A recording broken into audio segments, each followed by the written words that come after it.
Titans back on the practice field today, courtesy of Jim Wyatt. Here's who was not spotted. Good afternoon. I'm Lucas Panzica. Linebacker David Long, cornerback Jackrabbit Jenkins, defensive lineman Tier Tart, tight end Tommy Hudson. However, defensive lineman Danico Autry did return to practice. Mike Vrabel getting set to speak to the media here in a few minutes. You can hear it live right here on Blaine and Mickey as the 8-4 Titans get ready to host the 2-10 Jaguars in an AFC South matchup Sunday at Nissan Stadium. The League Company countdown to kickoff hits the air at 9. Titans countdown at 11, and kickoff with Mike Keith, Coach Mack, and the rest of the Titans radio crew is at noon. Titans did claim linebacker Zach Cunningham off of waivers from the Texans Thursday. The former Vandy star released by Houston earlier this week. He has 67 tackles, 4 tackles for loss this season. Tennessee basketball back in Thompson Bowling Arena on Saturday, looking to bounce back from a loss to Texas Tech. They take on UNC Greensboro with a 3:30 tip. Vol Network coverage right here on The Zone. And awful news in the NFL. Former Denver Broncos wide receiver Demaryius Thomas found dead in his home on Thursday. ESPN reporting that early reports indicate a potential medical issue. Thomas was 33. For all your foundation repair and waterproofing needs, visit USSTN.com. Breaking news at once on your home for the Titans and Vols. This is 104.5 The Zone.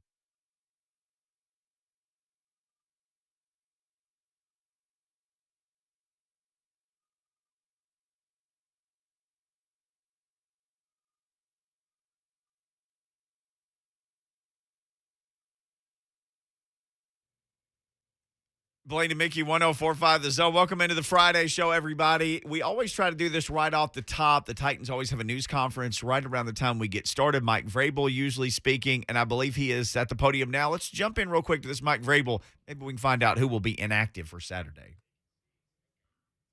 Where I got to, and it's good feedback, and then we can evaluate how they feel. So, we have some time till tomorrow to make some decisions, but those guys all worked hard to get back there and be able to start to practice, and we're able to put some days together. Can you just talk about Cunningham's skill set a little bit and what the reason was? This is ridiculous.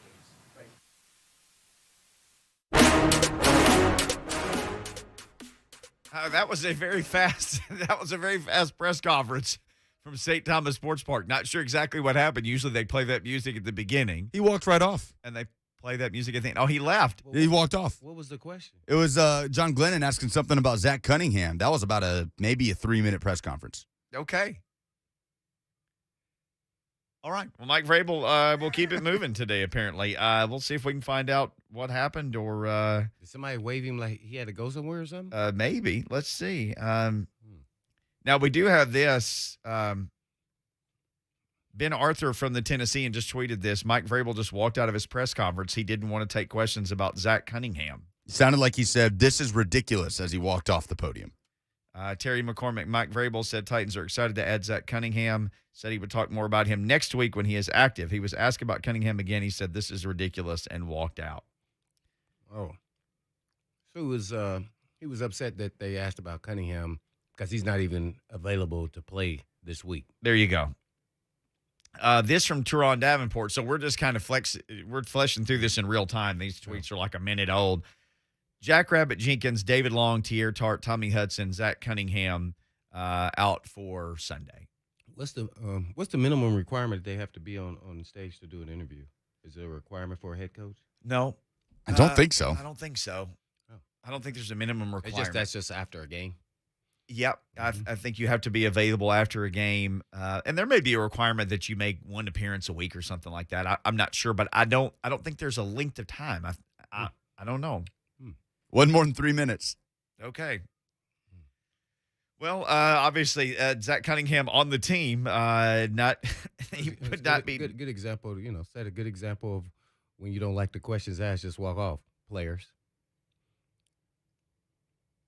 Yeah, I'm looking to see if there's anything new. Again, all he had needed to do was say, look, Zach's not on the roster quite yet. Will be no more questions about Zach Cunningham.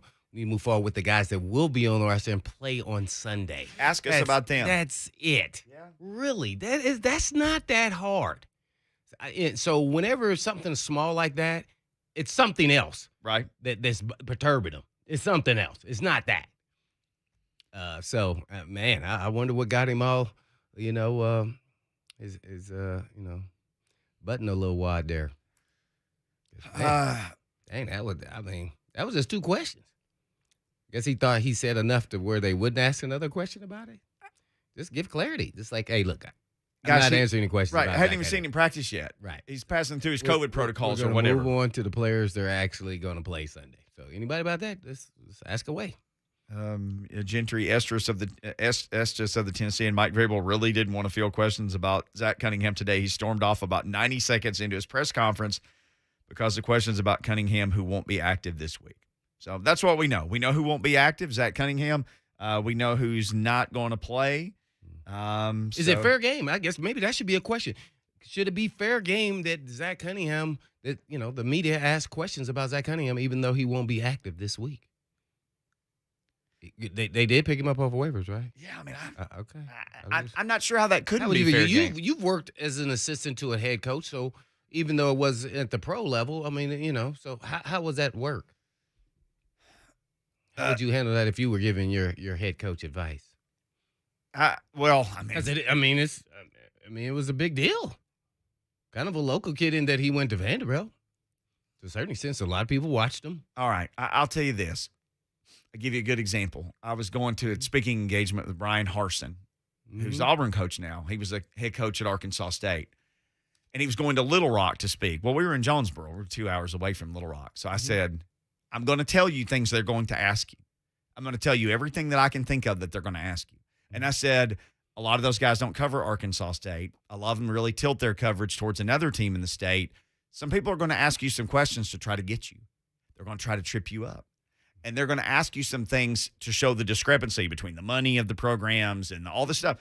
I prepared him for everything. Every one of the questions I told him they asked. Every one of them. And he nailed the answers. Okay. Nailed them. Okay. So you would think it. And this was Harsin. This was the first time he was ever a head coach was at Arkansas State. So I was always, and I wasn't a sports information guy. I was a salesperson. But I just said, hey, let me tell you some things that are going to happen down here based on my experience. Right. Harsin listened to everything I said. I had a great relationship with that guy. I still do anytime I see him. But at this level, as long as Mike Vrabel has now been a coach here, he has to know they're going to ask about Zach Cunningham. Heck, you coached him at Houston. There's a soundbite that I emailed Lucas where he's talking about Zach Cunningham before the Titans played the Texans. Right. Some of the nicest stuff he's ever said about anybody. Mm-hmm. So you're right. I don't think this has anything to do with Zach Cunningham. Maybe they've lost 2 games and he's PO'd for greatness. I don't know. There's no reason. I can't think of any reason. That. Yeah, that was for sure. To get that worked up out of it. Or he maybe he's just looking an excuse to get out of the meeting. You never know, man. Well, he usually goes pretty quick on Friday. Usually those things are like 5, 6, 7 minutes at the most. Maybe 90 seconds was all he wanted to talk. He got somewhere to be. If you notice, he typically ends press conferences. Very, very few times do you get to a point where they're like, anybody else? Anything else? Vrabel just gets to a point, and you can almost feel it where he goes, okay, thanks, guys, and then that's it. Then he's done. The best part for me is how quickly the music comes back in, because there's got to be somebody there that's got to fire it back into the music. Yeah, it's live. Somebody's got to do that. Yeah. Oh, it was playing almost immediately. Got to be on your toes. Almost like they knew. I'm going to keep this short. Before he goes up as fast as the music came back on, and he has people around him, he has media relations guys, he may have said, I'm not talking very long today. Be ready to go. So, well, I think Tony Elliott will be talking really soon now that he's accepted the job at Virginia. Oh, he took the Virginia job. Mm-hmm. Ooh. Finalize the deals in the near future. You know, it's funny. His name had really gotten kind of quiet this year. It got mentioned for every opening last year. Then he quietly just goes and gets a Virginia job. Oh, well, because quietly Clemson didn't do as well. Yeah. So quietly, he's going to lose both of his OC and DC. And AD. And AD. That guy went to Miami. Yeah. What in the world? Mm-hmm. What? They think it's crumbling. Maybe they'll just give, the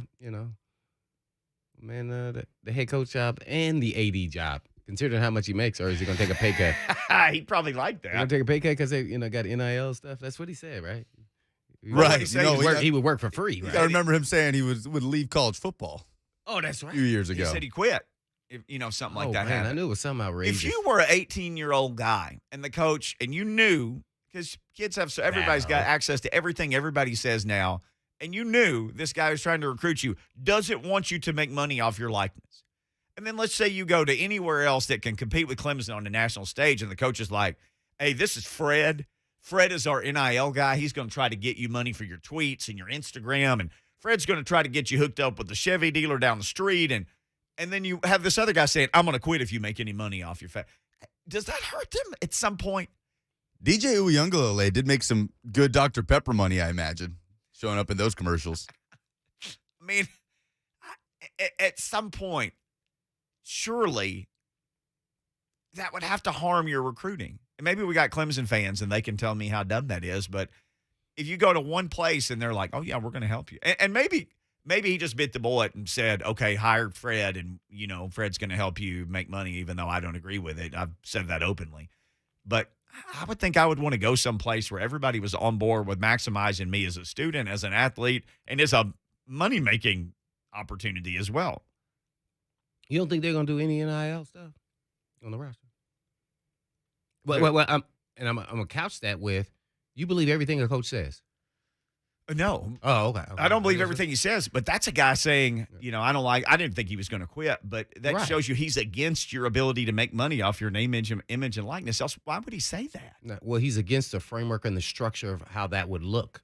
Doesn't mean he's against it, because he ultimately he wants to win, so he's going to have to buy in. No different if the rules change when you got recruiting time changes to even on field with the fake slide, which you got right. That changed. And I don't agree with that. No different than, why don't they change if a guy fakes to go out of bounds and then stays in bounds? What's the difference?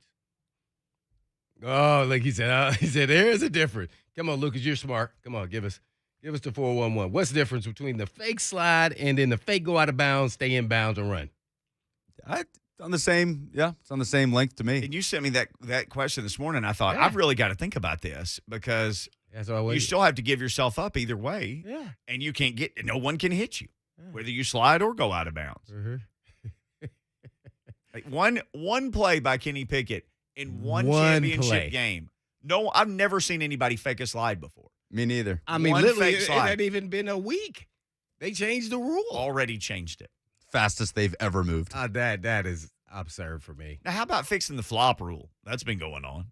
Few years. Yeah. Well, I remember Tennessee playing over here that against one even better. That feels like a few years ago. Bowling Green over here at Nissan Stadium, and the Bowling Green guys were flopping in that game. Oh, that was about 5 years ago. Yeah, 2015. So, so that goes way back. I thought you were going to talk about bring up Ole Miss. Oh, no, I'm not even into this year. Everybody saw that. I'm saying the flop thing goes back. I remember it at least 5 years ago. Oh, they won't even address the cramping. That's not happening.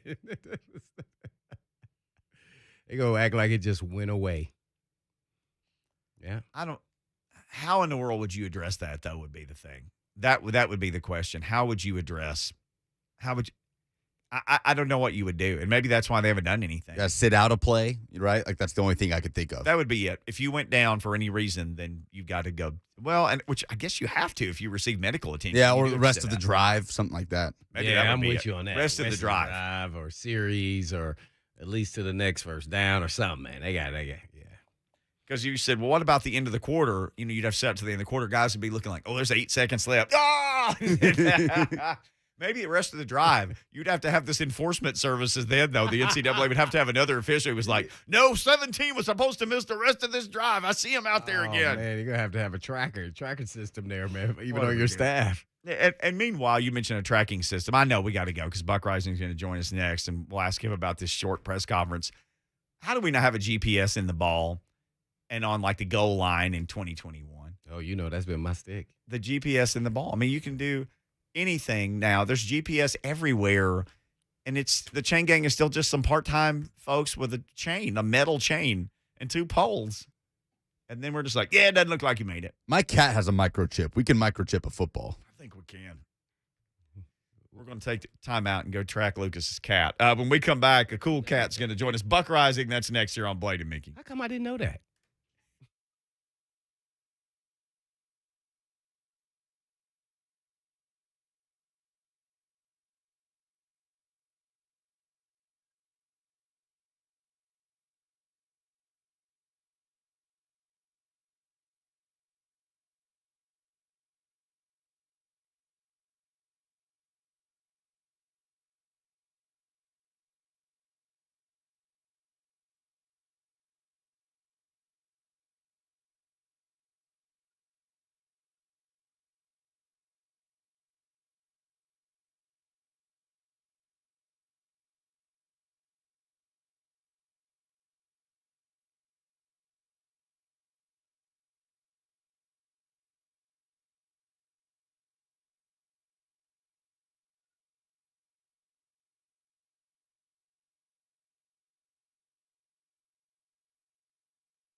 Blaine and Mickey 104.5 The Zone. A little sad music for a cloudy Friday.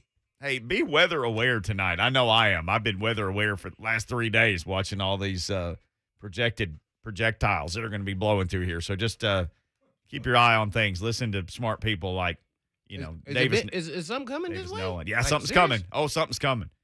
It's a visit from Buck Reising. That's the first thing that's coming. That's what's coming. That's the storm that's That coming. is brought to you by my. our friends at Two Rivers Ford, home of the non-commissioned salespeople. Buck, what a thrilling press conference that was by Mike Vrabel. It was maybe the shortest one ever. 90 seconds and an F-bomb in there, baby. He's feeling it today. What has got him so? Because Blaine was like, you can't be that mad about a Zach Cunningham question. You just think he's PO'd for greatness because it's game week and they've lost a couple and, David Long still isn't on. Oh, what could make him that mad? What are we doing here? Oh, I mean, he's an insane person. Like it's just kind of the Mike Vrabel experience. Like we don't see it. We get a lot more polished version, and maybe that would surprise some people, of Mike at the press conference than you do under normal circumstances and just like normal interaction. So honestly, like that may catch some people off guard, or it may seem like that's anything, something crazy, but no, that's just Vrabel being Vrabel. There you go. So Zach Cunningham will be Zach Cunningham here. Your thoughts on the acquisition, including the fact that it got to him all the way to the Titans on the waiver wire? Yeah, that I don't understand. That's an interesting wrinkle in all of this. And listen, some teams are willing to take risks on the vaccination side of things. Others are not. Mike and John Robinson obviously have an above average, particularly Vrabel and Shane Bowen have an above average understanding of who this player is, and confidence in their ability to manage all of the things that got him out in Houston. So in a way that probably makes them more comfortable, in a way that I know makes them more comfortable doing something like this, whereas other teams don't know him, maybe don't necessarily ask more questions outside of their coaching circle than people on the Houston coaching staff who were clearly disillusioned with him and be like, yeah, it's not worth the headache right now. This is great for the Titans, because if it doesn't work, they can get out from under his contract with no dead money on the books at the end of the year. If it does, you have a long-term solution beyond Jayon Brown and Rashaan Evans, because both those guys are unrestricted free agents, and they're probably not coming back next season. Well, I want to add to that. He had this contract where the next year he has a $10 million guarantee. Kind of go through what his guarantees are here, and that's maybe what scared some people away as well. Well, I mean, he does have this $10 million injury clause, which is something in and of itself, and how that basically was broken up over the restructure, I think is a conversation I'm not quite equipped to have just yet. But at this point, like, his guarantees are almost non-existent. Like, Houston is paying the freight of the guarantees because of the way that they restructured, because he was only on their books for just north of $425,000 this year, guys. And like, this is a situation where, yeah, he's got big cap hits moving forward, but the dead cap is almost minimal because of how much money they gave him up front in the first year of that contract, the first year of that extension, which he signed in 2020. So there's reasons to look at it and be like, okay, yeah, it could bump things up. But one, you're getting an increase in the salary cap, pending that there's not another situation where there's pandemic-like finances. I would imagine that would not be the case. So your salary cap's going to go up. You were already going to have to budget for some kind of a move in that way, whether it be Rashaan Evans or try and reset this thing in the draft. This is the better solution of both of those. So the finances of this are less complicated than people want to make them, especially right now, Blaine, when money doesn't mean anything in the NFL. Voidable year contracts make these things irrelevant. The way that teams like the Saints and the Buccaneers have found different ways to skirt the salary cap, there are ripple effects that it can have down the line, as the Texans are finding out, if you botch your money. But if you understand how to do this stuff efficiently, the guarantees on Zach Cunningham's contract, it shouldn't really concern people. Yeah, it didn't concern me. I was just interested in why they put that in there, because to a certain extent, once you're on the roster, your salary is pretty much guaranteed at the beginning of a season anyway, whether you get injured or not. So that's why I was really asking. So once you get all the details of why he even put that in his contract, because, everybody's covered if you injure, if you tear your ACL, anything, that you're still getting paid your salary. So No, it's a great question by you, and it's Mm-hmm. certainly something that whenever Mike Vrabel wants to talk about Zach Cunningham, he's not going to talk about the contract side of things. But that's until he comes to the facility, until he's in the building. Gotcha. That's basically what I'm going to spend my weekend working on. Well, someone who wasn't in the building, but they were on your show, Diana Rossini, she said some things about the King that he may be coming back, or was I hearing things? No, you heard correctly. Diana was great on the show on, what was that, Thursday. So if anybody full interview, they can do that in the podcast form. But, yeah, Diana and I were talking about this conversation that I've been having where it's pretty optimistic internally about Derrick Henry. And what Diana added to that conversation was, yeah, they're leaning sooner rather than later based on the projections. So the initial projections were 6 to 10 weeks. I think Ian Rappaport threw out there the first person to throw out there, January.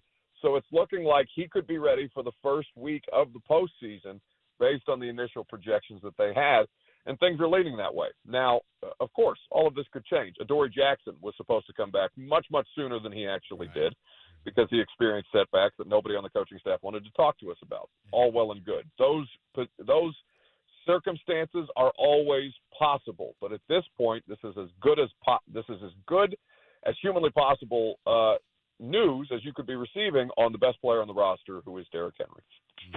Since we're talking about all guys who aren't actually going to play, maybe potentially Julio Jones plays. Would you play him this week, next week, or do you think he'll just continue to be in and out of the lineup and still won't be able to finish a game? What do you think is going to happen? I think they're going to manage him, Blaine. I think in game that's going to be a big part of this. Right now, I don't think that he's going to be available for Jacksonville. I think it is a good sign that they did give him some work all 3 days this week, but I don't necessarily think that guarantees that he'll be active.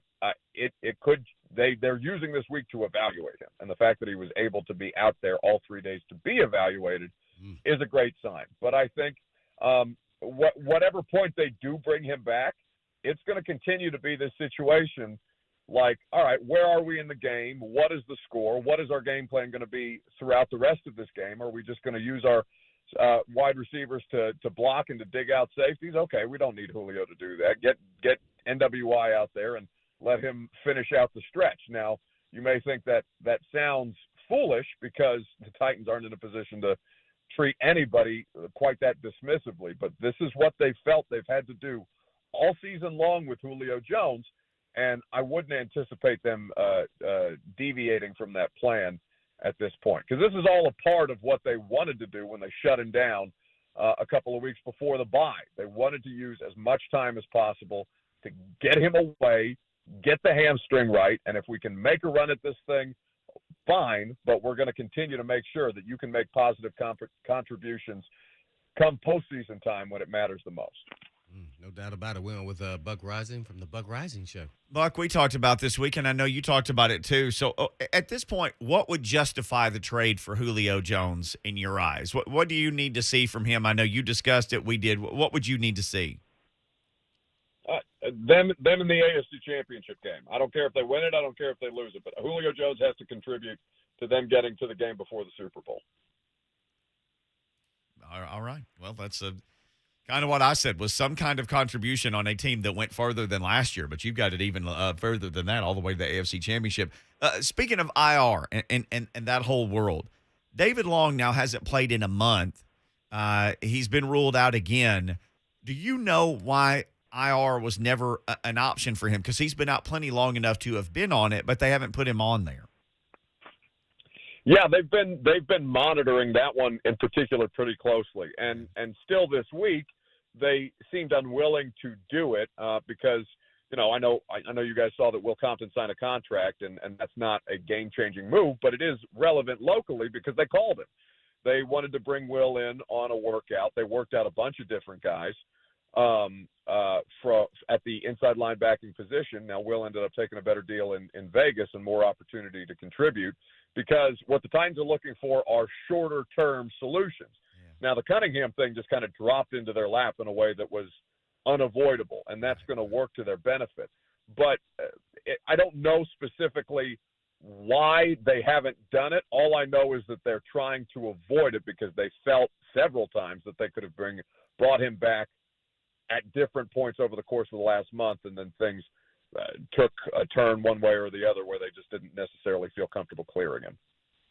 We had Mike Giannetti on yesterday from Spot Track, and he was talking about just potential Titans moves. We were asking about the new cap high and all that stuff, and Blaine essentially asked him, what's the first thing you do? And he said, well, the first thing I would do is address Ryan Tannehill's contract, and he essentially said if we get to the end of February, March, he said whatever the Titans do, with or without his contract, is going to tell you a whole lot about his future with this team.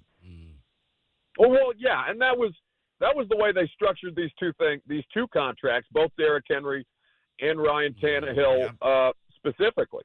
They did this in a way to give themselves maneuverability out of both of them, if it was indeed the case, because he's going to count, north of $40 million against their cap next year. It's a lot of money, and I don't think anybody would say that this performance at this point is indicative of that level of pay.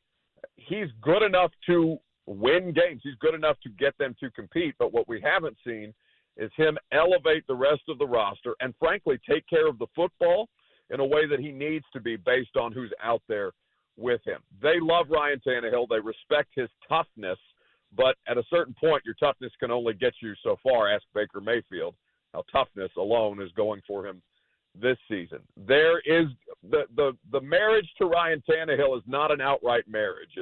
They're still talking at this point, even though they're under contract together. Okay, so let's go down this road a little further. If things don't improve, let's say they crash and burn towards the end of the season, it's a quick playoff exit. Do you think that relationship could get rocky as soon as the end of this season? Oh, sure, because you're talking about money, and they've already talked to him once about the contract that they gave him, and all things lead back to money, right? Yeah. So if it's a conversation about money and, hey, we thought you were worth this, but turns out you're not really worth this, let's see if we can't find a way to adjust this, he's going to look at them in all likelihood and be like, the hell do you mean? I think I'm worth this. Why am I not worth this? You told me I was worth this the first time around. So, anytime you have those conversations, Blaine can speak to this better than I can, it is going to be uncomfortable as a player dealing with a front office when they're looking to nitpick you for every reason why they shouldn't pay you the money. It's the same as the draft process. These guys are looking for reasons. These guys and girls are looking for reasons not to draft you. They're looking for reasons not to pay you, as opposed to the inverse, which is, the justification for paying them or drafting them in the first place. Buck Reising, always worth every penny that we pay him to come on with us on Fridays. Well, Buck, we got to talk about the Jaguars. I know you do a lot of film evaluation, especially when you have Greg Cosell, so make sure everybody tune in. We have Greg Cosell on there. But what was you guys' evaluation of what you see out of the Jaguars, in particular, Trevor Lawrence's development? Is it getting any better? No, and that's a big part of the conversation. In all seriousness, this is one touchdown in the last 2 months, basically, for Trevor Lawrence. And that was in a loss to the Falcons, a team that has almost zero ability to pressure the quarterback and still found a way to beat the Jags. The roster is very, very poor, particularly on offense. And what I think surprises you the most is that is a veteran offensive line group that is in their third year together. Maybe Titans fans will be reminiscent of this. But they're probably the worst thing about that offense at this point. And the games are getting away from them. It's taking away from what they need to be doing with a rookie quarterback, which is not asking him, i.e. Bill Belichick, not asking him to do a lot running the football, keeping things close and being efficient with the times that you use the quarterback skill set. They're not being efficient with it at all. He's got he's averaging 5.9 yards per attempt. It's completely anemic. He's under duress consistently. The running back situation, James Robinson is a good player, and I think that Travis Etienne would have help that situation. But again, behind this line, I don't know how much better they realistically could be. Their defense is good, or good enough in the last month at least, to keep them in these games. And then when it can't, and when the offense can't score, you see what happened this past Sunday in games like the one they played against the Rams, where they're keeping it competitive for a half, and then they're snowballing because there's just nothing. There's no way that they have to be able to keep up, and the defense, the dam just finally breaks. Man, well, I was noticing some things on defense. Seems like they were playing a lot of man-to-man now, and it seems like they're playing a lot more zone and kind of letting their athletic pass rushers and maybe, doing some zone blitz schemes in there as well. So I'm interested to see how much they've changed. And it seemed like it's kind of worked for them a little bit better than before, especially that Bills game. That Bills, they won 9-6, right? Yeah, something like that. But yeah, no, it's made a big difference. I think that's a great observation, Blaine. Yeah, well, cool, man. Well, I guess, Mickey, you got one more for him before we let him go? Yeah, who do you think will be the primary running back for the Titans on Sunday, or what the rotation might look like? I think not to cop out, but I think it depends on what the defense looks like. Like, I think if they come out in a certain kind of defensive formation that favors Foreman, I think that they will. I think it's very much pick your. And I don't want to say pick your poison, because that's what Julio Jones said. And look how that's gone. But I think it very much depends on what they're seeing up front and where they can find ways to run against. Like that big Dontrell Hilliard rushing touchdown against the Patriots. You go back and look at what the Patriots were in. There was only one big defensive lineman in at the time. It was Barmore. They were playing a defense. Basically, they were not anticipating that kind of a play. They were not playing run defense basically in that moment, and so they gave up that touchdown because the personnel was favorable. So I think there are reasons for Hilliard to be the one who sees more action, but again, it depends on how the Jags play them. And also, they have to hang on to the damn football. Like, you cannot fumble, and all four ball carriers fumbled against the Patriots. It's a real problem, especially as in the last 2 weeks when you're not getting any turnovers on defense. It is funny they added Jordan Wilkins, a former Colts running back, to the practice squad this week. Like 30% of his career rushing yards are against the Titans. It's funny. A guy he's had, he's lasted, 4 years in the NFL now, but the bulk of his yardage percentage-wise has come against the Titans. He's another one of those Colts guys who had some nice games against the Titans. There's been a lot of those Colts guys that have had nice games against the Titans. It's not necessarily positionally based. That's true. Well, maybe he'll get in the mix too. Buck, great stuff, man. Before we let you go, you went to Egypt. How in the world was your trip to Egypt? Yeah, you got to. We can't share travel photos right now, but you could share a quick story. How did it go? Yeah, so Egypt. Well, once I got there, it was great. The Germans tried to keep me in their country for a net. Well, they did. They didn't try. They're big fans. They wanted to have you to themselves. That's just not true. Well, they wanted to keep me in the airport. They didn't want to physically let me into their country to go across the street from the airport to the hotel. But yeah, once I got there, it was fantastic. If you're, I know there's a lot of people who are maybe not necessarily comfortable traveling overseas right now, understandably so. But whenever it is that we seem to have a handle on this COVID situation, I cannot recommend traveling to Egypt enough. There's no place like it in the world. It's incredible. It's historic. It's unique in all of the ways that you just, again, you simply cannot get any of it anywhere else. And they love tourists. They don't see a lot of them anymore, which is why they love them so much. So you will be welcomed with open arms when you go and see my people. Well, there you go, Buck Reising. Hey, man, great stuff. You will be on at 9 on Sunday, and then we'll be on at 10 on Sunday, and then Titans Countdown at 11. So we'll be ready to rock and roll for this Titans-Jags game in a couple of days. Yes, thank you, sir. Thank you, boys. Yes, Appreciate sir. it. Buck Reising, again, brought to you by our friends at Two Rivers Ford. All right, when we come back, Mike Vrabel did not want to talk today about Zach Cunningham. He had a 90-second press conference. The second time that his name came up, Zach Cunningham, he left. But he did talk about Zach Cunningham before a game against the Texans, and he said some really nice stuff. This audio resurfaced yesterday. You'll hear Mike Vrabel's thoughts, not from today, but from Zach Cunningham as an opponent. We'll play those for you next. Blaine and Mickey.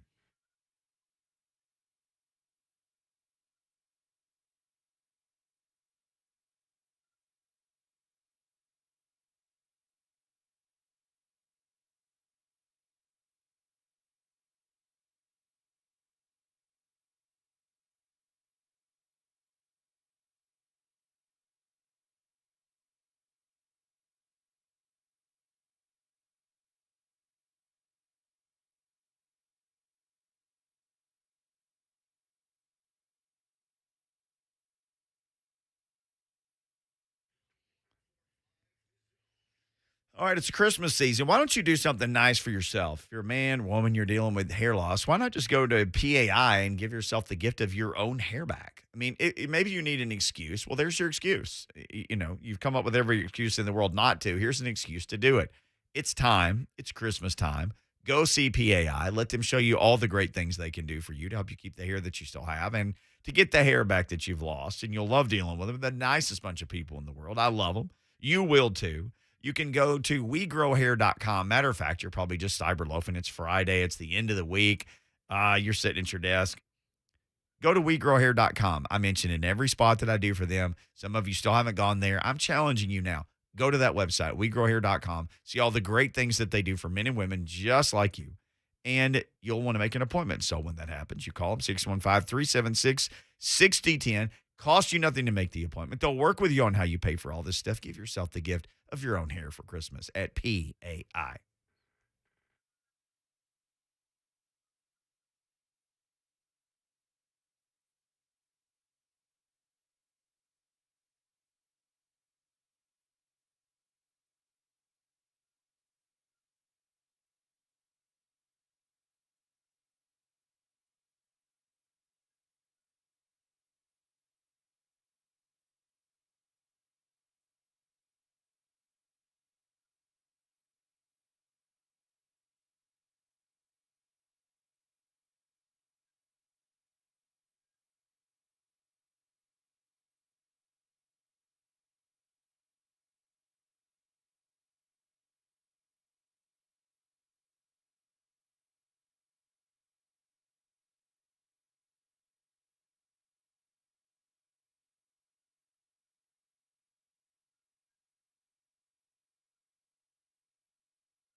Blaine and Mickey 104.5 The Zone. Yeah, if you were listening, we always try to play you some of Mike Vrabel's press conference on Friday, and we're more interested in he'll usually say, okay, these guys aren't going to play. And I guess he got that out early. So it's a Jackrabbit will miss another game. David Long, who this will be over a month since he's played, but still not on IR. Tier Tart and Tommy Hudson, the tight end, the young tight end, those are the guys who have already been ruled out for the game on Sunday. But he got asked a question about Zach Cunningham by John Glennon and abruptly closed down the press conference. But there's some audio from one of these, well, when Mike Vrabel was still on Zoom, this had to have been from last season, where he was asked before a game, and it's him doing his Zoom via the Titans. But he was asked about Zach Cunningham before the Titans played him, and here's what Mike Vrabel said about the now Titans linebacker, then Texans linebacker, then. Player, he, shows up at Vanderbilt here, probably, undersized, got length, and probably was lanky and grew in his body. I mean, he's an explosive player. Doesn't look like a physical player, but he will be one of the best inside linebackers that we'll see, unquestionably this year. And I just think that each and every year I see him, he's more instinctive, reading plays and diagnosing them, and finds a lot of ways. If we don't block 41, then it won't matter. He'll make the tackle and he'll be involved with it. So, again, he's doing a nice job, and he's very active. So that's Mike Vrabel on Zach Cunningham before a Titans-Texans game. So he was in Houston 4+ season. He played 72 games. He started 66. He had 570 tackles. He had 26 for loss, 6.5 sacks, 5 forced fumbles, 3 fumble recoveries, a partridge in a pear tree, and 1 interception. He had 164 tackles. Blaine, last year, a career high, was a second-round pick in 2017 out of Vanderbilt. As many have pointed out, the Titans really don't have to pay him that much money this year, but there is that injury guarantee. So let's say he gets hurt in the third game that he plays for the Titans, and he's going to miss time next year, he would get $10 million from the Titans is the best way I could figure the explanation. Yeah, but that's why I was asking that question. Yep. Like, why did his agent – I'm trying to figure out, because his full contract is guaranteed. Like, at that point, once you're on the roster, remember – It's his full salary for next year. Because they have insurance that will pay for that if he can't play. It's every player, every team is built that way. So I was interested in, like, did he have a pre-existing injury that we didn't know about, because you put that in there saying, well, we're a little concerned, and it could have been just a negotiation by the Texans. I don't know, but it was kind of odd to me that was in there for injury protection, that he's going to at least get $10 million if he's injured. Maybe I was thinking maybe if they cut him, or something like that. But man, that was kind of interesting. I'm sure there's an explanation to it once we get, into the details. May not even come into play, just depending on really this evaluation time to me, and then try to rev him up and get him to playing some games here towards the end of the season and see how comfortable he gets. Go out there, and then next thing you know, you got you a real elite middle linebacker for actually a cheaper rate than what they're getting paid. I mean, so what does his contract pay him his second year if he's here? If he's here next year, base salary is $10 million. You were right. That $10 million is his base salary. Right. I don't know. He gets a roster bonus for every game of like $29,400, which adds up to $500,000. So if he plays in every game, he would make an additional $500 every year. So just think that. Oh, wow. But his base salaries are 10, 11, and $12.5 million. Hey, that's cheap. So he'd make 10 next year. He'd make, and the cap's going to go up 10 million. Yeah. That's going to go up 10 million because that's what it'd be. This is an audition for him. Yeah, this is Boy, this is a. And the other thing is, another great fight by Jay. I mean, steal. They just say steal that he got for the bang for the buck, man. And then we could end up in a starting middle linebacker for the team for like 3 years. And you have Monty Rice in the second year of a rookie contract, and David Long he'd still be in his rookie contract next year. Now, if he's going to stick around, you're going to have to extend him at some point, but he'd still be on his rookie contract. So next year, you'd be paying one guy $10 million, but you're not paying the other guys much of anything. In the grand scheme, we would all like to make what they make, but in NFL money, nothing. Right. We're always referencing the NFL money. Yeah, not one. Get confused here. But, yeah, and then you could, still draft another young player. Yes. Maybe in the mid rounds, always can get a linebacker, be a demon on special teams and stuff. Man, this one works out. It'll be Ooh, it almost rivals the Marco Murray trade that they basically gave him. Because you didn't give up anything. some Gatorade bottles. The So, kicking I mean, net. this is, I hope it works out. Well, we talked about him some yesterday, and I know you like Remember him. I said I'd side him. Yeah. You were like, think what David Long does, but he's like longer arms, longer legs. Mhm. Not necessarily like big, but a bigger version because David Long's not that big of a guy. Bigger version of David Long. Well, yeah, he's more of a athletic. I would give him on the Bullock side of it. Yeah. Not quite that, but yeah, he's a long, lengthy, athletic player for middle linebacker. Yeah, he can do a lot of different things. Because he was really outside at Vandy, and then so now it becomes easier. And that's why when you hear Vrabel talking about it, his reaction is becoming natural because it wasn't a position that he played until he got into the league. See? So he had to go through and understand the triangle reads and everything else on run plays. A little different viewpoint than if you're an outside linebacker. That also tells me he put in the work, though, to learn how to be instinctive. Because, I remember Rashaan Evans coming in and saying, by the time I realized what's going on, Wesley Woodyard's already made the tackle. And this was an older version of Wood. And he said, he's running right past me and making the tackle. And here's Rashaan Evans, who's an explosive young guy. At that time, much more talented than Wesley Woodyard, yeah. And more explosive just based on not having those years of mileage on his body. And he said, Wood has just seen exactly what's going to happen and making the play. So, I mean, Cunningham had to figure out how to do that at the next level and has done it great. 164 tackles last year. Which Jeez. is pretty remarkable. So, 10 tackles a game. He put the time in, man. Well, yeah, that's how a veteran who loses a step beats out. You just explained it. A young player with more talent. Yeah, right there with the Woodyard and Evans comparison when Evans was younger. Yeah, all day long. Wood, that guy could play for sure. We can't play anymore this hour, but we'll come back second hour of the program. We'll get the latest from Jacksonville. Joe Cowart from 1010 XL Radio. He covers the Jags. What is going on down there? We got a lot of questions. He's got all the answers. Headlines next. It's Blaine and Mickey, 104.5 The Zone.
It is 2:01. Good afternoon. I'm Lucas Panzica. Yes, Titans and Jaguars at Nissan Stadium as the Titans come out of the bye week for an AFC South matchup. The League Company countdown to kickoff starts with Buck Reising at 9 a.m. Titans countdown at 11. Kickoff with Mike Keith, Coach Mack, and the Titans radio crew is at noon. For Sunday, Jackrabbit Jenkins, David Long, Tier Tar, and Tommy Hudson all out for the matchup, and former Texans linebacker who the Titans claimed off waivers just yesterday will not be available. He will not yet be with the team by kickoff on Sunday. A little bit of college football coaching carousel news. Pete Thamel reporting that Clemson offensive coordinator Tony Elliott has accepted the head coaching job with the Virginia Cavaliers. Tomorrow, the 122nd edition of Army-Navy at MetLife Stadium. Kickoff is at 2 p.m. 3HL broadcasting live from New York this afternoon at the USS Intrepid. And Tennessee basketball back in Thompson Bowling on Saturday, looking to bounce back from an overtime loss to Texas Tech earlier in the week. Playing UNC Greensboro, a 3:30 tip-off. Catch the Vol Network coverage right here on The Zone. For all your foundation repair and waterproofing needs, visit USSTN.com. Breaking news at once on your home for the Titans and Vols. This is 104.5 The Zone.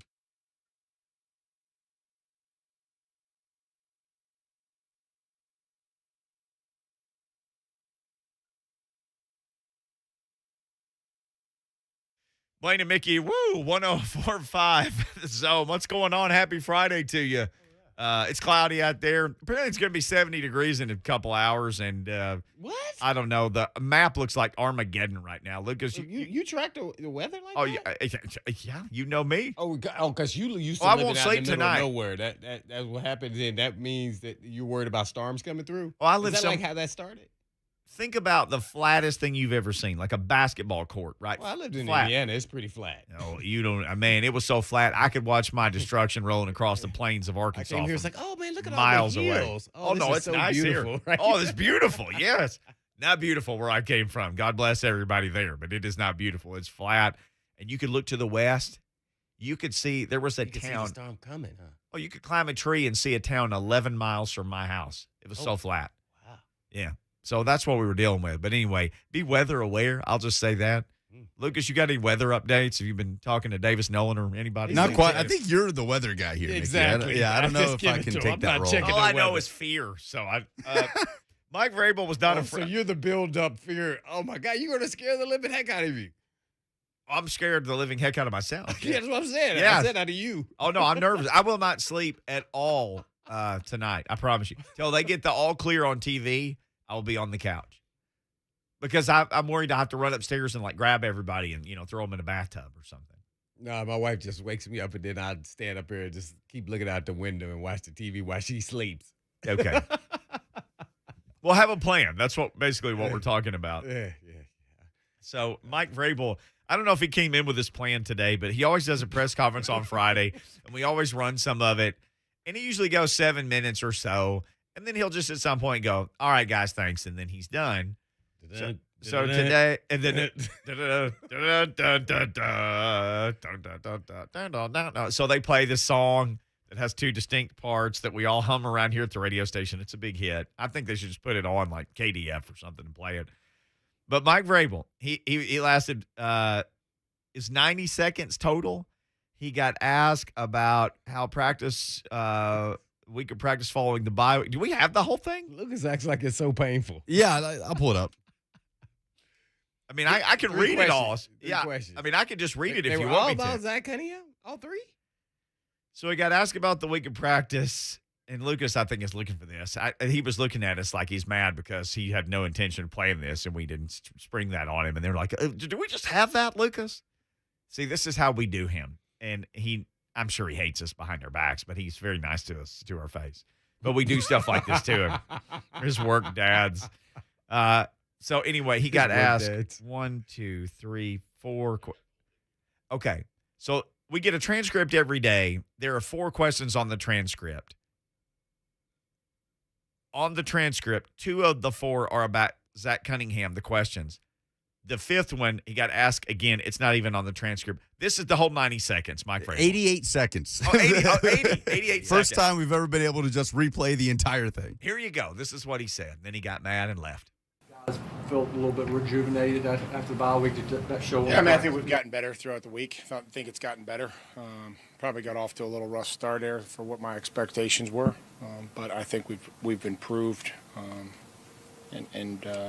Today was another day that probably heading in the right direction. Excited to get reconnected with Zach. We're excited to add him to our football team. We'll talk more about Zach next week. He won't be active for the football game. Can he start practicing? We'll talk about him next week. He won't be active for the game. You like what you saw from the 3 that you had designated for return? Yeah, and again, if we talked about the technology to be able to use that to track their speeds prior to, them being on injured reserve, and I think it helps us to have some confidence, but I think especially it helps the players so that they can see and say, okay, this is where I got to, and it's good feedback, and then we can evaluate how they feel. So, we have some time till tomorrow to make some decisions, but those guys all worked hard to get back there and be able to start to practice, and we're able to put some days together. Can you just talk about Cunningham's skill set a little bit and what the reason was? This is ridiculous. That JG did that? That was JG. It's our man, John Glenn. What did he say? What did he? Can you tell us about his skill set? Zach? Cunningham's skill set. It was not an option. So 3 of the 5 questions were about Cunningham. Okay, so he thought he was past it. We're done with Zach Cunningham. Yeah, he thought we were past it. Another question? Yeah. We're still on this? Come on, man. Well, he answered the first one, right? Yeah, Excited to add him to the football Excited team. to add him. He Yeah. did. He did. Again, now that we heard everything, because it was going in and out last time. Yep. Yeah, that one there, I can see how you get a little perturbed. I can see it now. Okay. Yeah, he's like, wait a minute now. Come on, man. He answered twice, actually. He said, hey, we'll talk about him next week when he's active. So basically, we're not talking about him and no practicing. Right. Now, he did.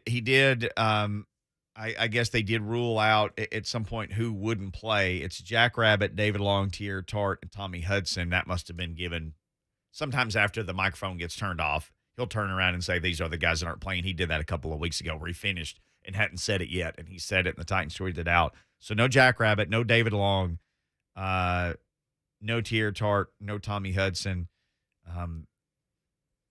The 3 guys who were designated to return, Julio, Racy McMath, and did Rashawn Evans practice? I'll get the full practice Ooh, report. I think- Dane Cruikshank was the other guy. Cruikshank, yeah. Yeah. I think, did Evans practice? I think he practiced. He's been back this Yeah, week. he's been practicing. Yeah. Nobody's talking about it, but he's been practicing. Full participant. Yeah, so I'm assuming then Full participant up, we haven't gotten the report for today, but all week he has been. that means he's starting with him and Jayon Brown? Can I go that far? It would, If I was making a guess. it would have to be because Mhm. Monty Rice went on IR, right? So, Mhm. I mean, that's and then there's Nick DeZubnar, and then there's the guy who dropped the pick 6, Cole. Cole. Dylan Cole. Yeah. So, full participation this week has been Ola Adaney, Jayon Brown, full participation, Nate Davis, full participation. This was Wednesday and Thursday. They don't drop the injury report typically until like 3:05. But I think I saw Rashawn Evans on there Wednesday and Thursday. Rashawn Evans, full go Wednesday and Thursday. Yeah, there you go. Greg Maben, full go Wednesday and Thursday. Jeremy McNichols, full go Wednesday and Thursday.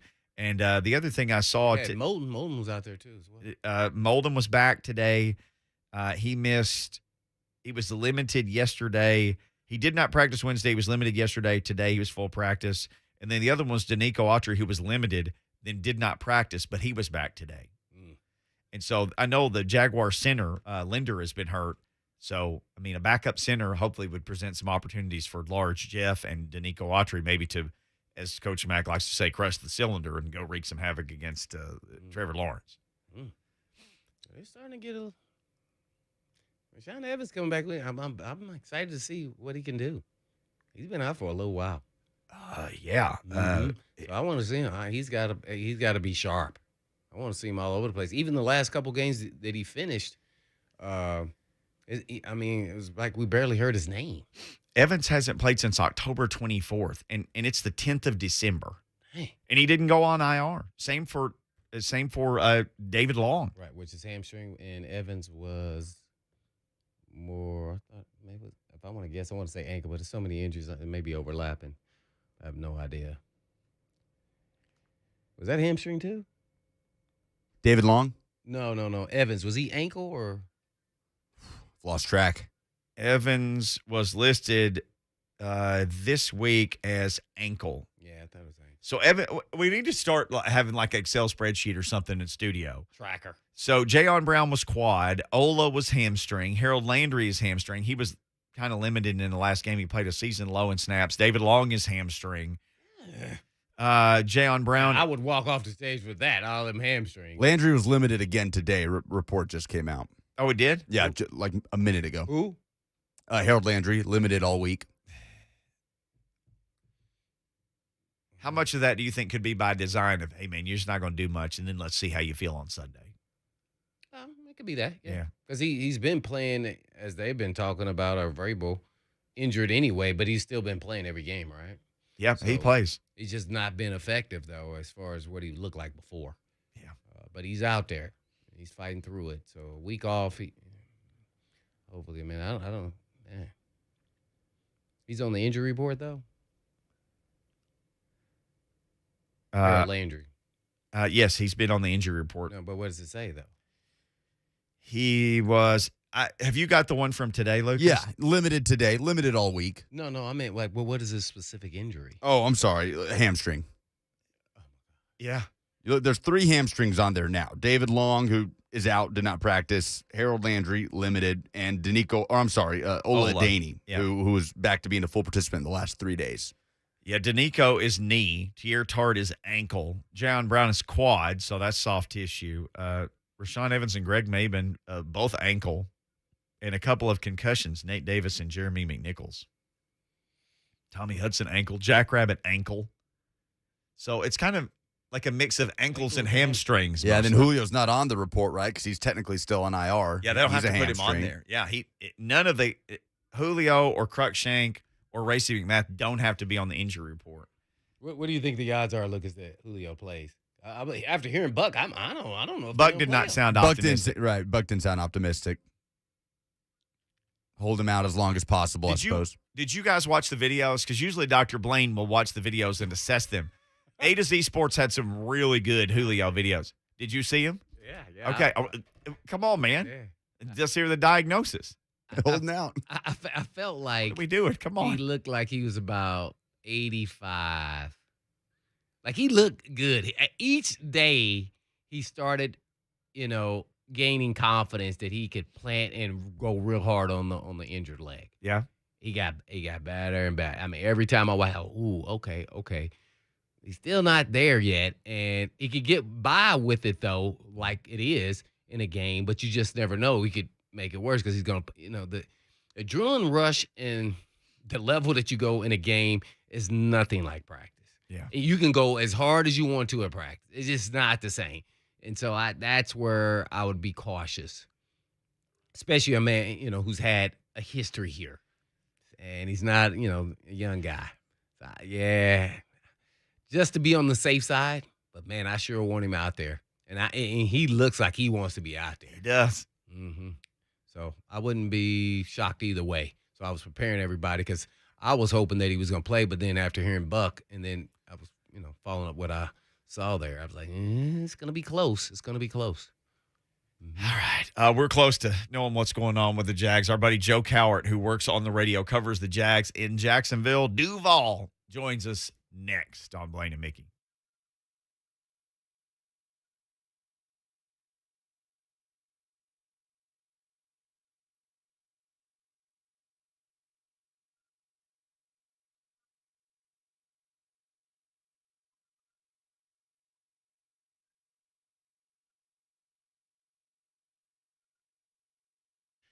So the NFL is nearing the playoffs, and Week 14 is going to give us a big divisional rematch between the rival Browns and Ravens. This is always nasty. It's always a fun game. FanDuel Sportsbook, they're here for you. They're going to make the game even bigger. That's because FanDuel is going to give new customers 30-1 odds on either team to win. You just pick a side, and you can win $150 on a $5 bet. Now, call me crazy. Maybe Lamar comes out of the bathroom. I don't know, but I think the Browns can win this thing. We're just going to have to see, though. You pick a team, you pick a side, you make your bet. FanDuel, they make sports betting easy and simple. It's a great app, the FanDuel Sportsbook app. When you win, you get paid in as little as 2 hours. Right now, you can even refer a friend. All customers get $50 when you refer a friend, plus your friend gets $50 too. FanDuel's America's #1 sportsbook. Just sign up, see why. Use the promo code Mickey, Mickey. That's Mickey. You can win $150 on a $5 bet. You do have to be 21. You got to be present in Tennessee. New Year's is only $10 first deposit required. Best wagering designated offer. Market backs bonus $150. Bonus for Tennessee users filled in site credit within 72 hours. Tennessee site credit expires 14 days after. State restrictions apply. See full terms at sportsbook.fanduel.com. Gambling problem? Call the Tennessee Red Line at 1-800-889-9789.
1045 The Zone. Titans and Jags on Sunday.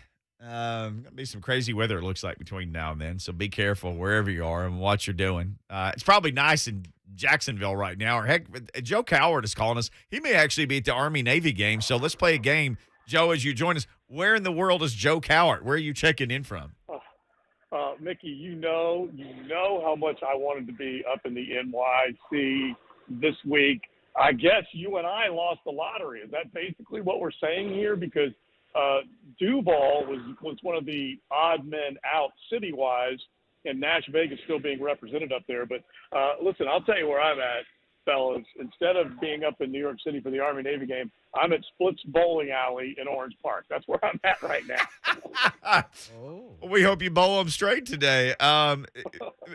Is Urban there? Can you ask him, what in the world are they doing with James Robinson? I mean, what are they doing with this guy? And he's saying, ask the running backs coach, and then Trevor Lawrence had to come out and talk about it. What are we doing? I am headed to the bar right now at Split, so I might be able to find him and ask him that question. But the way things have unfolded, honestly, guys, the last couple of weeks have been very bizarre. And just to kind of at least capsulize it a little bit, I'm sure Titans fans have at least kept an eye on this, but James Robinson fumbled a couple of Sundays ago, and he gets pulled out 16 straight plays before he comes back in the game. Question is asked to Urban Meyer after the loss. Hey, what was that all about? He said, you're going to have to ask Bernie and Bev, referring to Darrell Bevel, offensive coordinator, and Bernie Parmalee, running backs coach.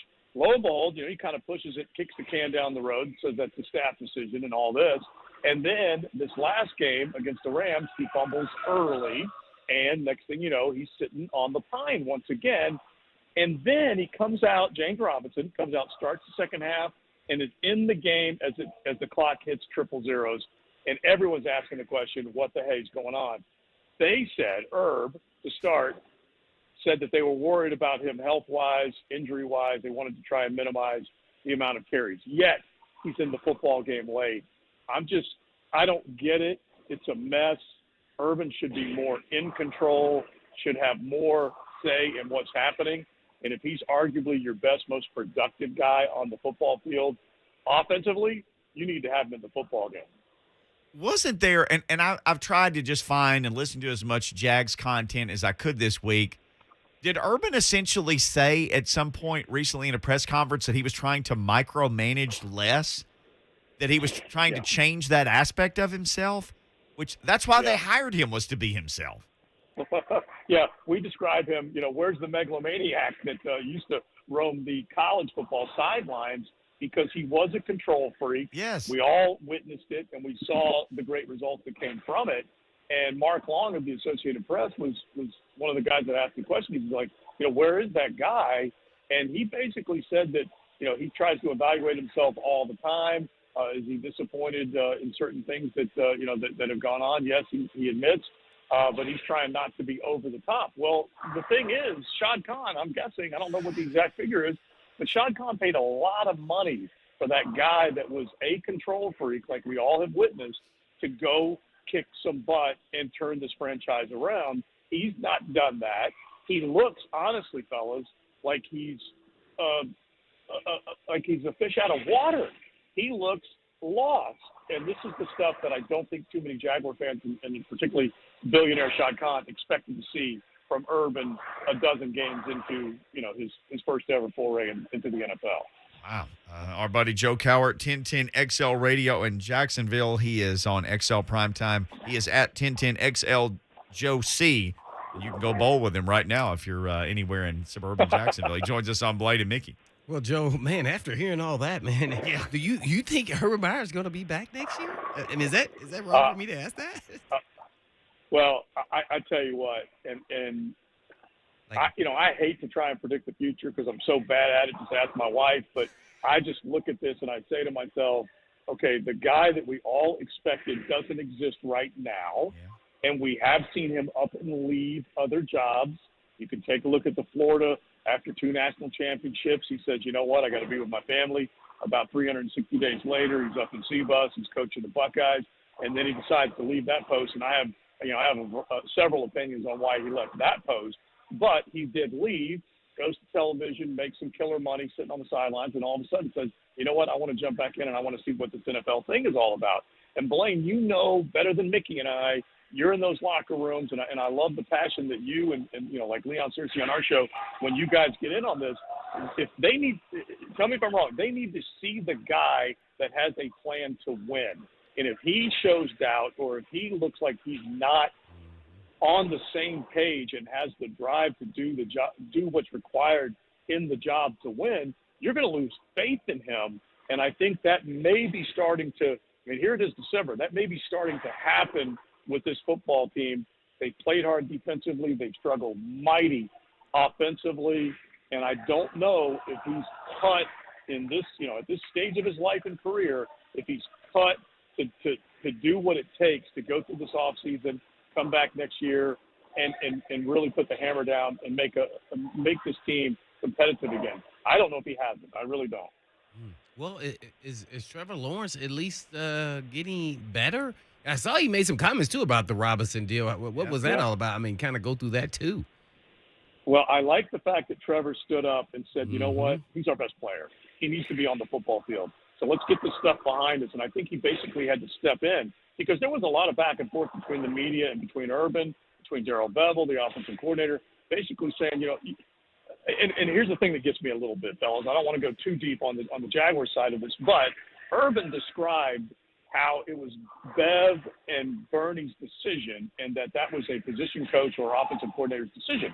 Then he turns around and says that he thought about pulling Laquan Treadwell out of the game because he wasn't taking care of the football, and that's the type of stuff that he demands from a football player. That's just completely inconsistent. You can't say it's their job and then turn around and tell me you're going to bench Laquan Treadwell after one play. You need to be consistent for all these guys. Yes, there are sanctions or whatever if you don't take care of the football, but at the same time, be a pros coach and make sure that these guys understand, hey, I need you out there. Let's wrap up the football. We're going to get you back out there instead of having him sit on the bench for 16 plays. So Trevor, he's kind of reading the tea leaves, and he says, you know what? I need to get a hold of this thing. I'm the leader on the offensive side of the football. I'm going to step up for my guy, and I appreciate the fact that he did that and basically said he needs to be out there, and hopefully they can put it behind him. They still got a lot of work to do offensively, but I like the leadership, at least the little bit that he showed right there.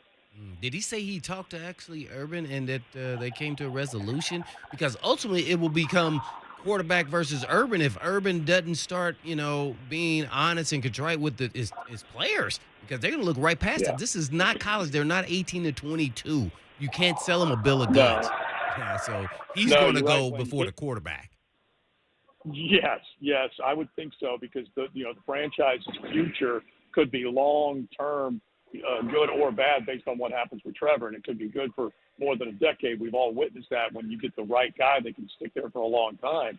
And I feel like Trevor had to have some conversation with Urban saying, you know what, we need to get our arms around this guy, and we need to make sure that he understands that he's one of the bigger pieces of the puzzle. And there's been this continuous theme here that Herb doesn't necessarily dig James Robinson because it wasn't his guy, and he has Carlos Hyde here, which is a former Buckeye. And part of that probably is true, but Urban just needs to find the way to motivate these guys and have a good game plan where they can succeed. I don't think he can be pushing buttons right now. It's one thing if this team's scoring points, winning here or there, then you can put some pressure on some guys. But there is nothing right now that these guys can lean on and saying, hey, at least we got that going for us, because they don't. They're averaging barely over 10 points a game. Coming out of the bye week, the last 5 games, they're averaging less than 11 points per game. It's terrible offensively right now for this football team. Well, I guess real quick, because I know I'll keep adding questions, but is Lawrence improving at all? I'm sorry, say that again, Blaine? Is Trevor Lawrence improving at all at quarterback? Well, okay, that's the other part of this, is that there's real struggles, I think, on the offensive side in terms of figuring out the best system to put him in. They don't really have an identity offensively. Just to give you a couple of examples, James Robinson's not really run the football more than a dozen times in a football game, and he has been, or the Jaguars have been, in 30-minute games where they still should have James Robinson as part of the game plan running the football. Yet, they're not running him. They're putting Trevor in some tough spots. Receivers aren't getting open. And all of a sudden, just got all these things that are kind of working against you. So Trevor's not developing the way I think most Jaguar fans hope for and most of us expected. This coaching staff needs to develop him. And right now, it's kind of, I mean, it's in an idle position. He is not advancing. He actually looks like he's a little more gun-shy this late stage of the season than I expected him to be. Joe Cowart, our buddy from 1010 XL Radio in Jacksonville, checking in. So let me ask you this. Anytime your team is down, the Titans had a down, well, they had a very long down cycle, but things started to look up under Malarkey, and now they've had these straight, however many, 4 or 5 straight winning seasons under Mike Vrabel. There were some causes for optimism along the way. What's the feeling right now in Jacksonville? Is there any optimism right now among the fan base for the future? No. And I hate to say that because this fan base has kind of dipped in December more than maybe – well, actually, I think it is kind of predictable because they wanted to see the savior in Trevor and the savior in Urban arrive in the offseason. Let's get rid of the bad. Let's get Dave Caldwell out of there. Let's get Doug Marrone out of there. And I think they felt like, you know what, the answers are coming.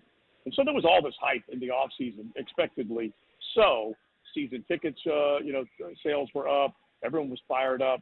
And then losses after losses start to pile up. They've only had 2 wins this year, which is only one better than last year. And so they're looking at these 2 guys that represent a bit of hope and a return to relevancy, and they have not been able to accomplish that.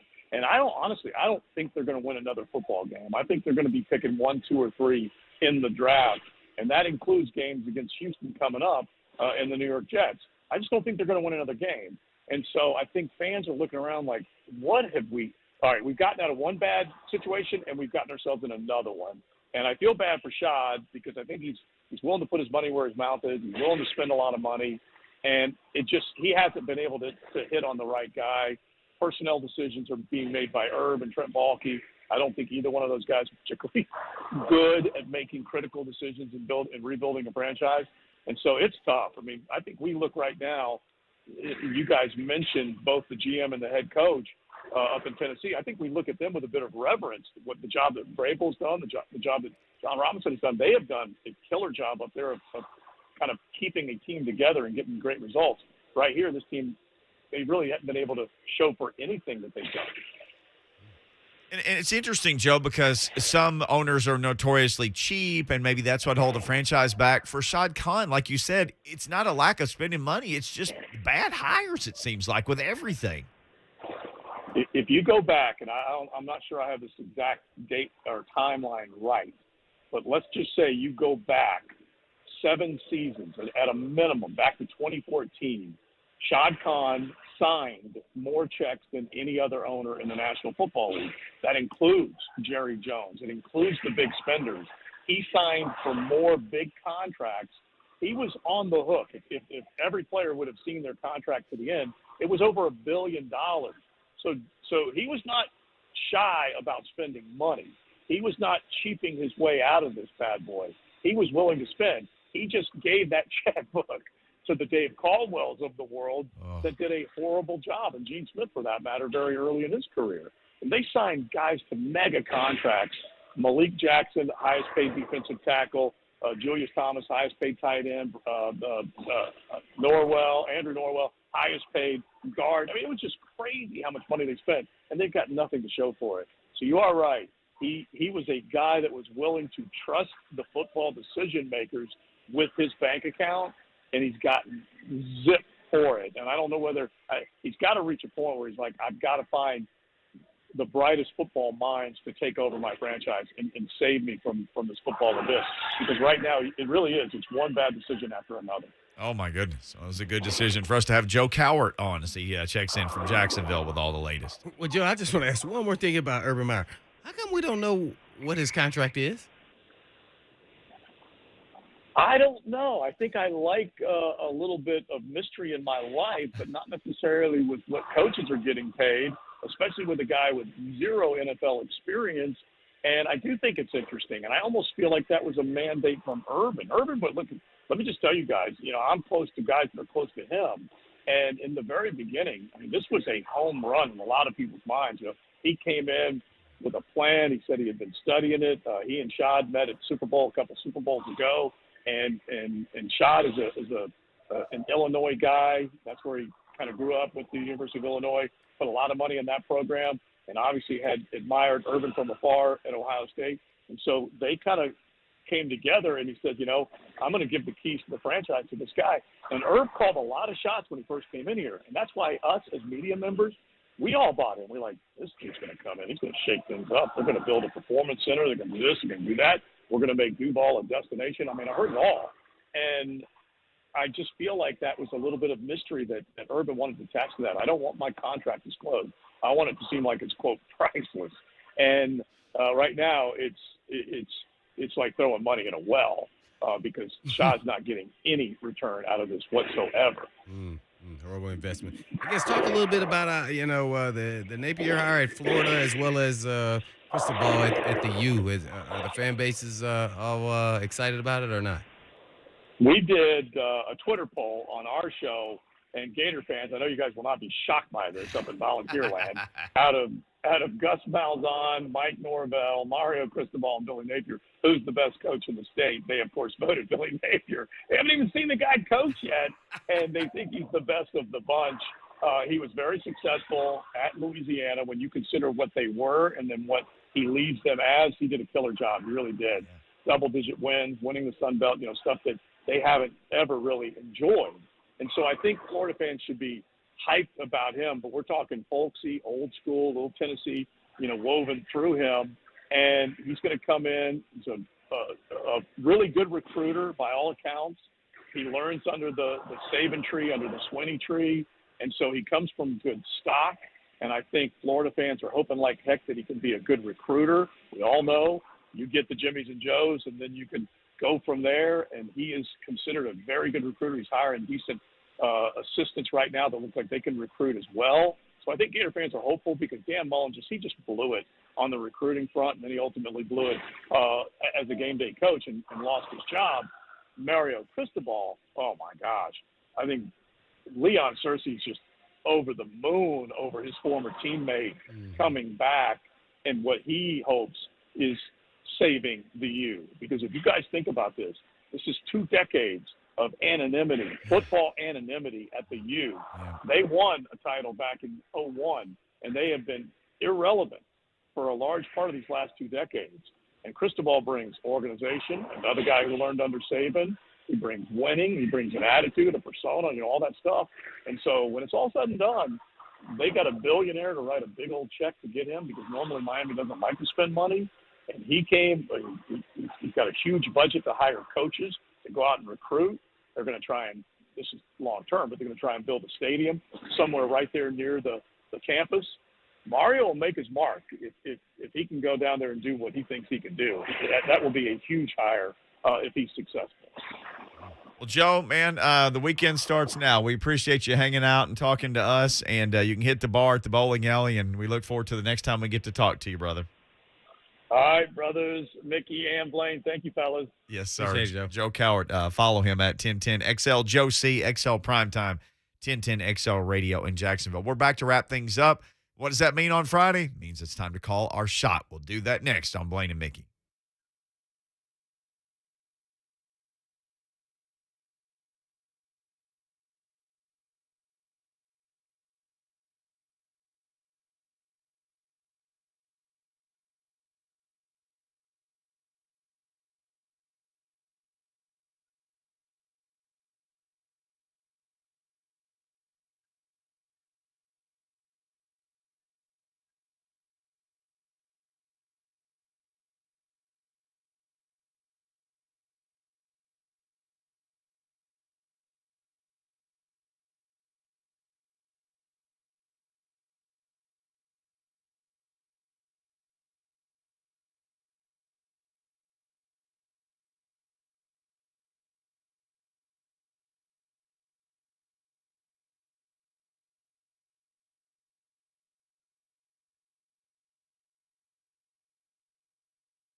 Blaine and Mickey, 104.5 The Zone.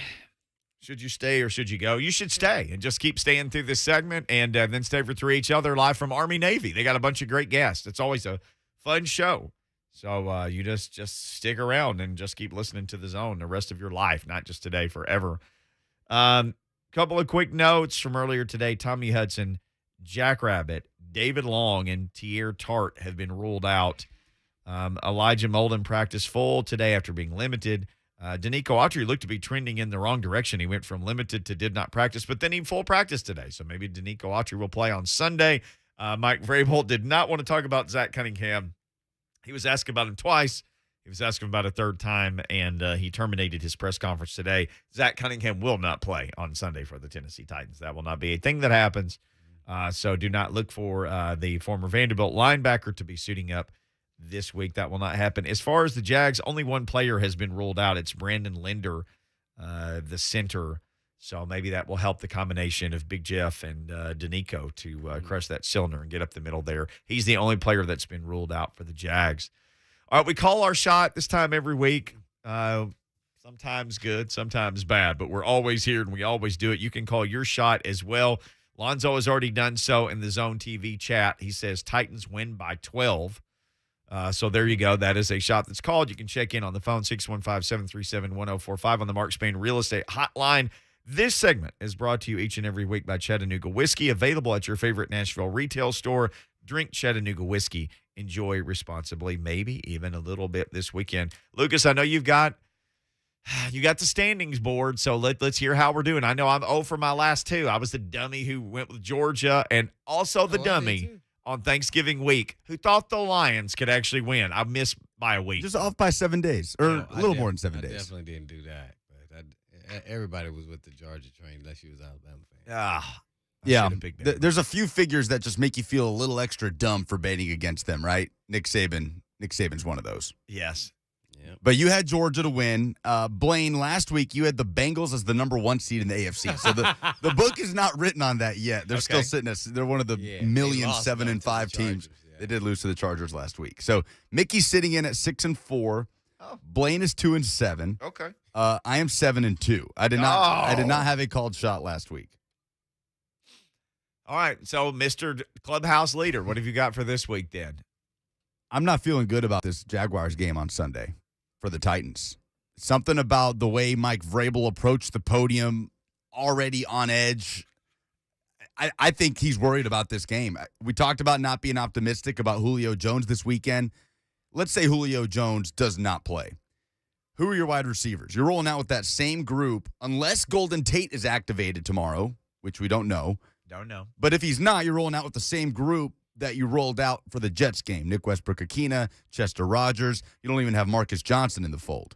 You had Josh Reynolds, too, that game. You did have Josh Reynolds that game. Yeah. We know about Mike Vrabel's history against rookie quarterbacks. I don't like how this is setting up. I know the Titans are coming out of the bye week. I know Joe Cowart said nobody has any faith. He went out. He called his shot, said the Jags aren't winning another game this year. Another game. Yeah, as soon as he said that, I got tight. Right. Tight in my throat. I think when he said that, it dawned on me. I think my shot is that the Titans fall to the Jags on Sunday. Oh, Lucas. And you look like a genius if that happens. Yes, you will. And we'll never leave the air on Sunday night after the postgame. I think like 8 or something like that. It's 8.5 last I saw. Was this double digits at one point? I don't think it ever got to that point. Did it not? Okay. Maybe it was 9.5 at one point. It was close. All right, so 8.5 right now. 8.5, yep. 8.5, yep. That's the latest number that I see as well. I'm definitely saying the Titans going to win that, but that's not my shot. My shot is I'm going with the Rams over the Cardinals on Monday night. Oh. 2.5-point dogs. Only 2.5-point dogs on the road at Arizona. That seems like Vegas trying to do something to trick you. I don't know if you just figured it out or not. Maybe you did. Well, you know I'm not that smart. No, I'm 2-7. You've made it. You made the point to let us know yours are for entertainment purposes only. So we get that. That's cool. All right, your shot then. So Blaine's shot. He is going way out west. Rams west and the Titans win. The Titans gonna win. You're calling a double shot. Yeah. You said Rams win? Yeah, Rams over Cardinals. And Titans over the Jags. Here's the thing. The Titans have to win this game. I don't ever like to say must win, and there's a lot of seasons. You must win this game. Oh, they gotta win. You got to beat a gotta dang 2-win team with a quarterback who hasn't, thrown a touchdown pass since the Nixon administration. I mean, you have to go out and beat these guys. Could be the difference between 2 seed and 5 seed. Yeah. This weekend.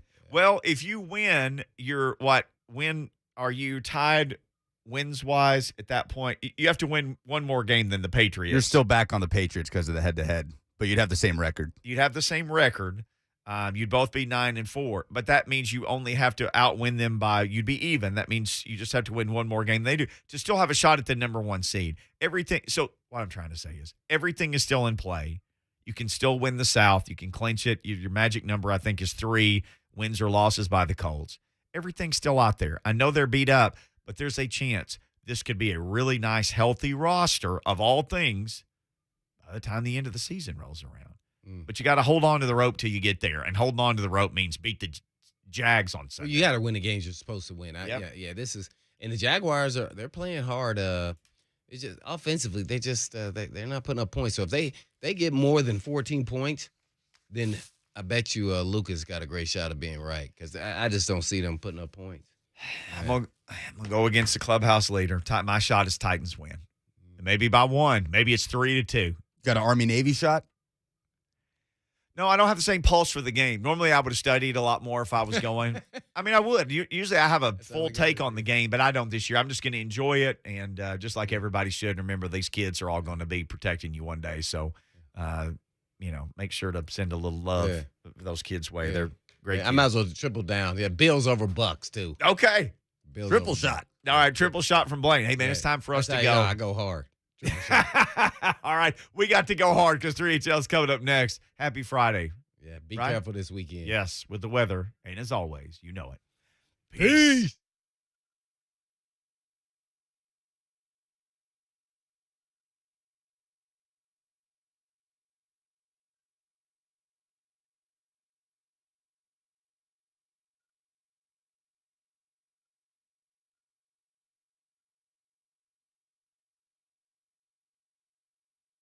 It's the holiday season, which, let's be honest, it's an awesome time of year.